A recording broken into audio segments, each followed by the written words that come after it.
Hello everybody, it's Mayor Don McCoy, and we are here on a new program that we're calling Fulshear Insights.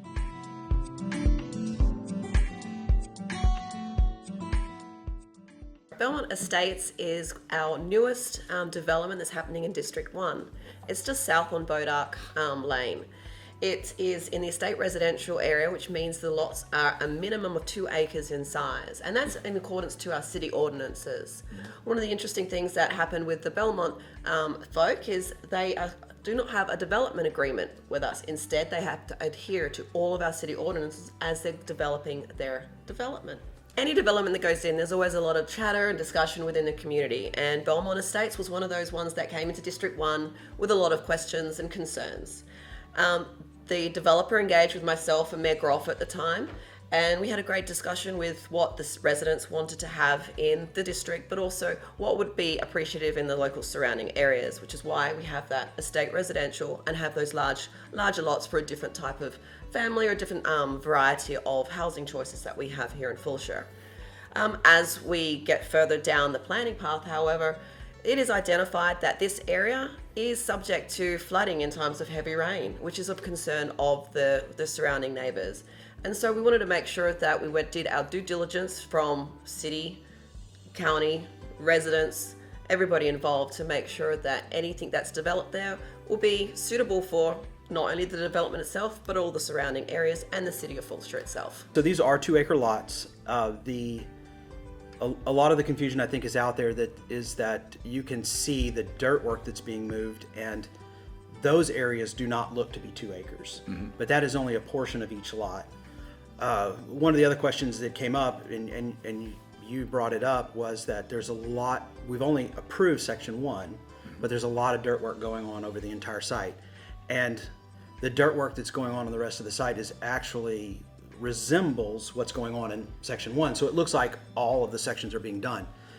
But to that point is that the developer is actually using the dirt from their mitigation and detention ponds to build up the pads and the roadways for the whole entire site. So rather than pull the material off site and then haul something back on or create a large stockpile, they're basically stockpiling that material on site in roughly the spaces that it needs to go.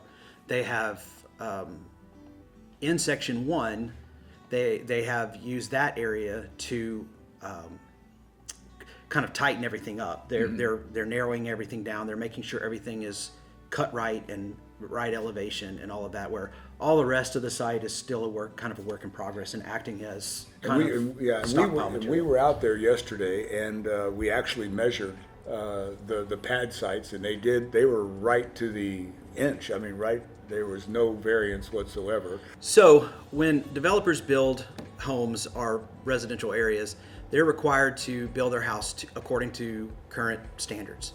Our current standard today is Atlas 14, and that is adopted by the county, and the city has adopted the county's criteria. The county requires that in areas that are in 100-year floodplains that you have to elevate your homes. Well, if you look at the current FEMA flood maps, Belmont is not actually in a 100-year floodplain. However, right after Harvey, Fort Bend County did commission a study done by HALFF Engineering to do what they call the Jones Creek watershed study. And this watershed study actually presented new 100-year water surface elevations for the 100-year floodplain. So these homes that are now considered in the 100-year floodplain are required to be built at an elevation out and above the 100-year floodplain. And so they wind up actually having to be built at or above the 500-year floodplain. And so in this case, the 500-year floodplain, as from my understanding, is at 108 feet. And so they are building these pads at 108 feet. Well, when you get close to the tributary, the natural grade of the ground is at 98 feet. So you have a 10-foot difference between where the natural ground is and where they are legally required to build their home foundation. One other thing I'd like to point out as we go back to and kind of talk about the 2-acre lot and the area on the aerials that look like it's disturbed, there are 2 things that we're looking at when we're looking at detention. and mitigation or control of water. When you're in a 100-year floodplain, any fill that you put in a 100-year floodplain, you're required to mitigate. So it's a 1-to-1 ratio. So if you take 1 yard of dirt and put it on the ground, you've got to take 1 yard of dirt somewhere else and take it out.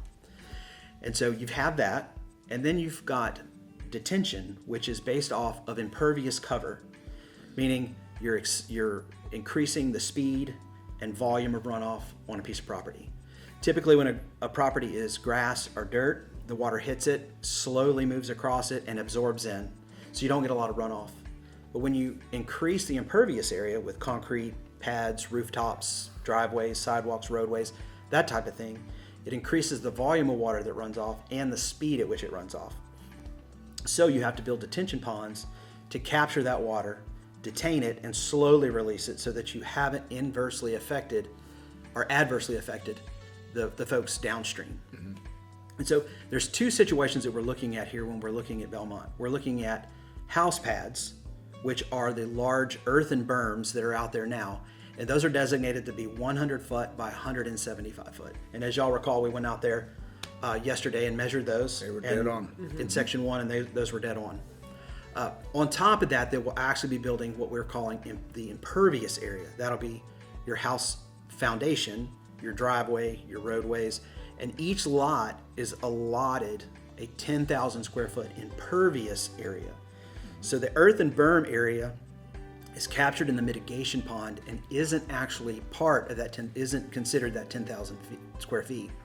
The impervious cover that is going on that house pad is actually the impervious cover, and that is covered in the detention pond. Elevation of the pads and the roadways. The way things are graded is the housing pads are graded towards the roads. Yeah, I noticed that. The roads are curb and gutter. So curb and gutter means that the water will be directed to the roads and then move towards detention ponds. So anything that you see up high, all of that water is going to be captured. It's not going to be runoff, it's going to be captured and directed by the roadways and the pipes to those detention ponds.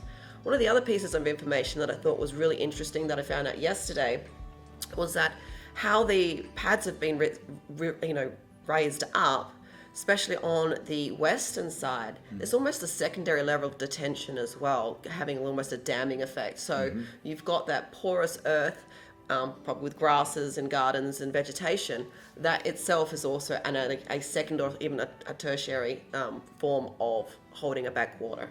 And you live out on Leah Lane at the end there, Yep. correct? I'm just south of the development, yep. And from a resident's standpoint, how do you feel are you nervous of any type of runoff from the development at this time? At this stage, with the amount of information that I've had, the discussions with city engineers, some of the county engineers, we have HALFF here in the city as well that comes to visit. I'm feeling cautiously optimistic that the impacts of Belmont Estates will be positive as opposed to negative. I think, any of these high water or rain events, we are always cautious and concerned where we're at. It is the way it is, and we're yet to see the full impacts of not only this development, but even Fullbrook and Fulshear Creek and Fulshear Run and some of the other ones that are coming in Fulshear. What does that have on the surrounding areas? And I think that's what's going to bring some validation to the engineering plans. It's a plan until it's not a plan, it's actually developed and implemented. So yeah, cautiously optimistic, I would say. I'm impressed with all the dirt work going on out there. It's not like they're just trying to throw down some houses on a piece of property. I think they're doing a lot of pre-work out there. Well, that's it for Fulshear Insights. We thank you for tuning in to our premiere episode, and we look forward to bringing you more insights into what's happening in Fulshear.